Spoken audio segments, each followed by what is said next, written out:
Who'd like a little more storage in their RV? I'm guessing that's pretty much everyone. Well, today I'm going to show you a way to do this with just off-the-shelf Winnebago parts. And the cool thing is, you don't even need a Winnebago to do it. Let's get at it.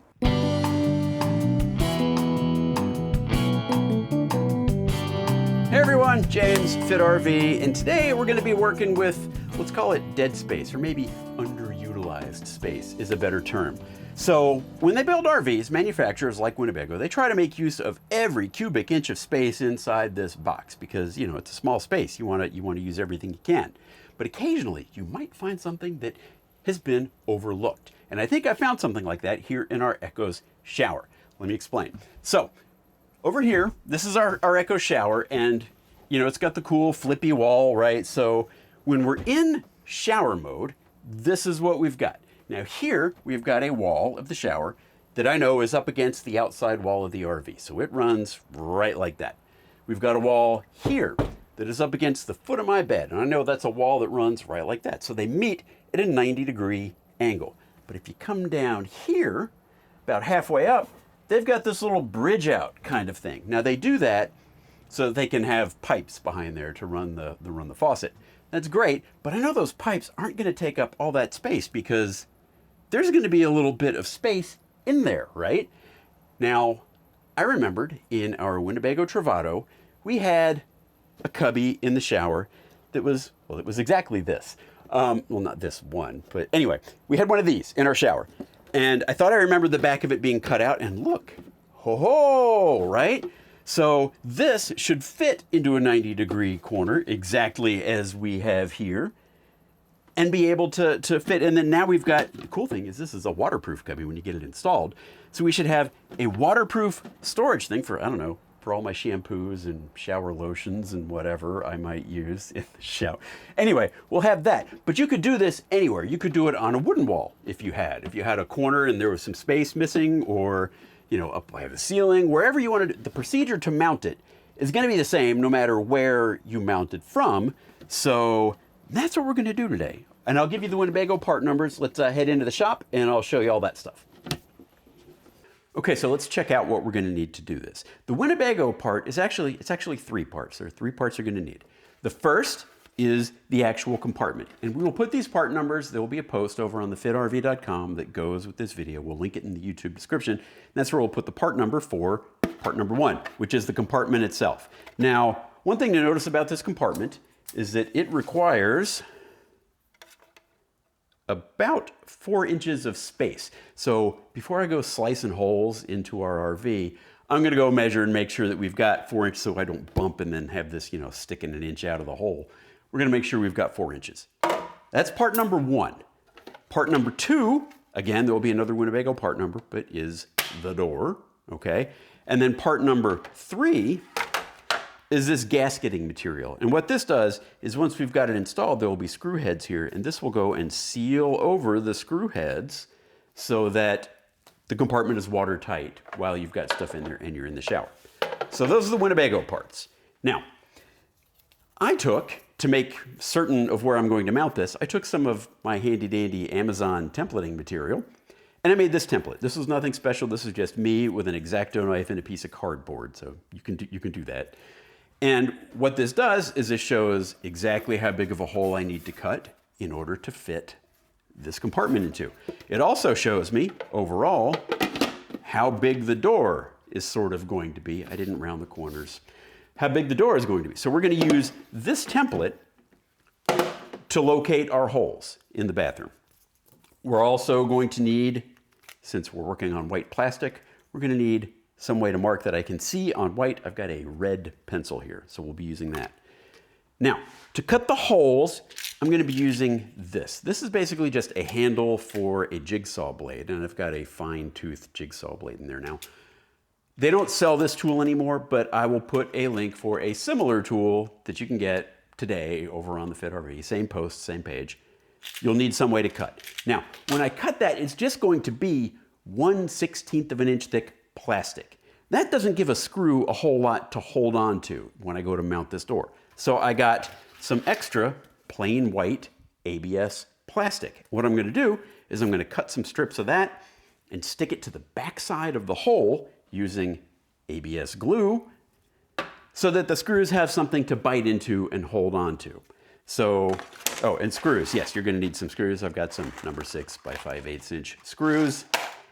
And that's mostly what we're going to need. So let's head out there and mark out a hole after we measure first to make sure this is going to fit. We need to make sure we've got 4 inches of space. And so what I'm going to do, the back of this is curved a little, but it should be close enough.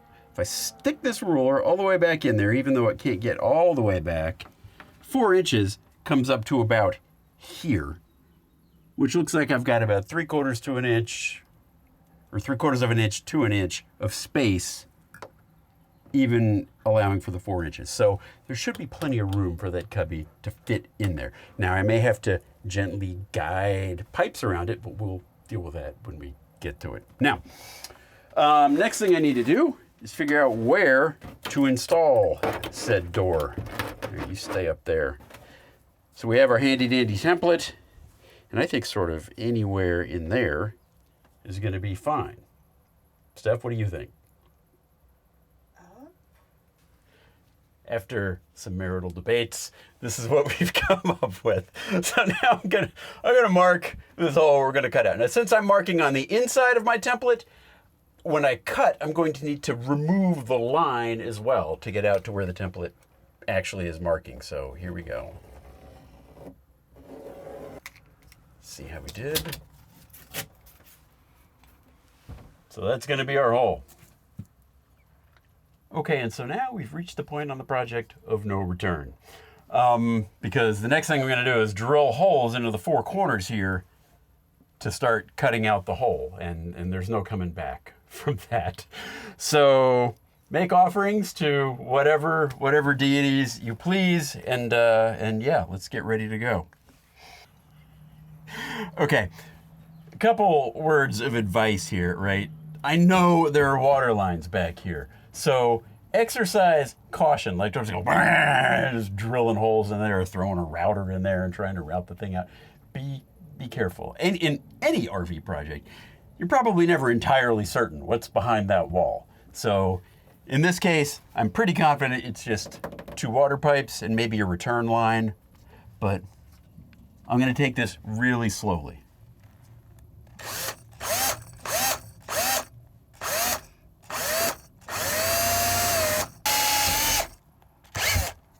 Okay, I hit nothing.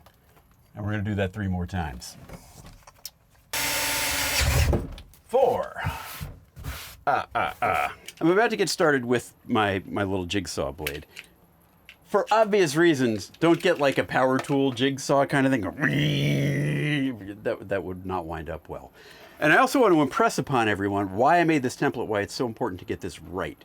So this is the amount of space that is amount to what, like a 1/2 inch, 3/8 of an inch or something like that. The lip of this compartment has to catch on the hole, the edge of the hole. But if I cut the edge of the hole too big by like 3/8 of an inch, this is gonna fall through, right? So take your time and get this hole right. That's why I'm doing this with a hand tool. It's probably gonna take me quite a while, so it's okay if you leave and come back later, but we'll see. All right, let's go this way first. No, down. No, down here. We'll start down here where it's less risky.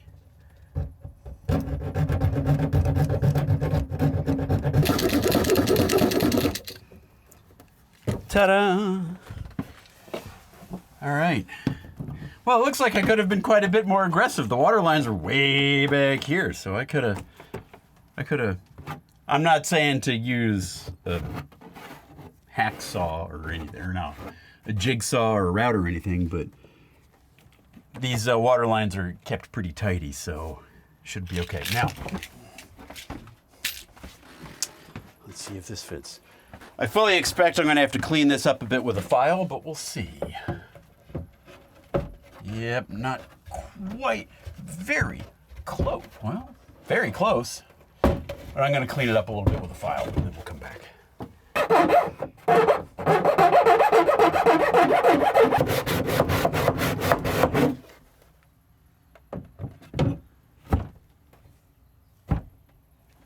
All the way around. All right, so with a combination of my handsaw and some files, and yes, even sandpaper, I've got that fitting in there so that it's flush all the way around, removing as little of the material as I could possibly do. Okay, now you see that this isn't super thick, right? I mean, it might hold a screw for a while, but we're gonna put stuff in this cabinet, presumably. So we're gonna get to work on the backing up of this hole so that we can screw into it with confidence. And I think I'm also gonna clean up in the hole because I'm me and I feel an urge to vacuum. So anyway.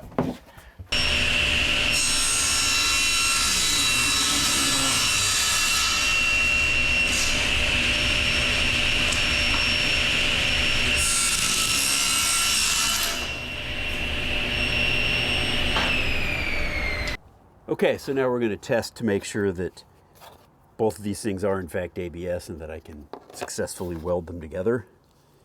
So we've got our ABS glue. This is an offcut from the shower. Brush a little of that on there. Brush a little of that on there.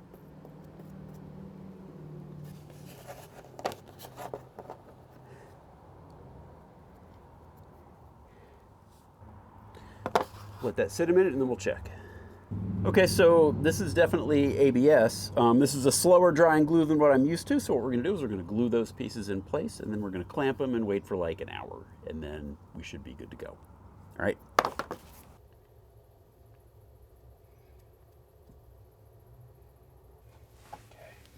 here we go, and splat. Right there.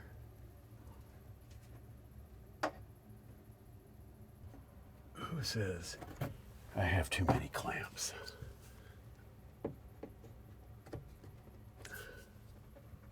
Good. All right. One. Let me do that 3 more times and then get out of here while it airs out. There we go. We're just going to let that sit for about an hour, make sure it's all cured up, and then we'll come back and finish up.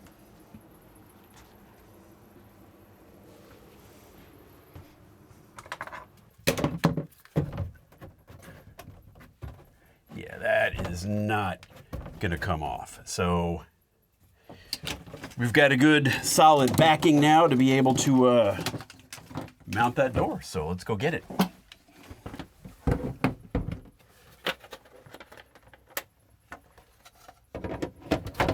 So I'm gonna pre-drill holes for the screws and then drive the screws in. I'm gonna drive the screws in by hand, because I don't want to risk torquing through and breaking any of the plastic. These are number 6 screws.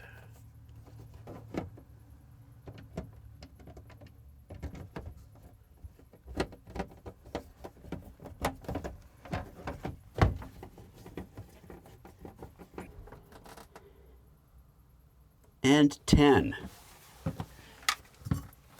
You know, a side benefit of this being in here with screws instead of glued or something is that now if I ever want to replace this faucet or need to repair it, it's going to be a lot easier for me to get to the underside of the faucet where I need to do that stuff than it would be if I had to go in from the back, which is kind of the default access. So yeah, now still have to make this watertight. So there's a seal that goes on here, and then we'll put some silicone caulk around the outside there. So just 2 things left to do. All right, so here's this seal, which is going to cover up these screw heads.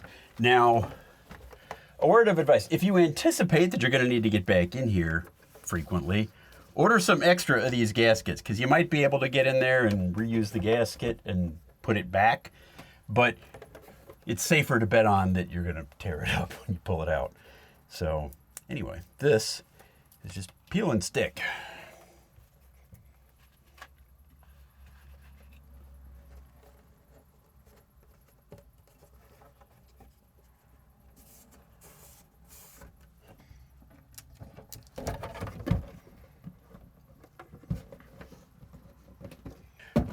Now, due to the way this is installed, there is about a 1/16 of an inch gap. It's a fat 1/16 of an inch, but there's a 1/16 of an inch gap around here. So I'm gonna fill that in with some white silicone and then we are done.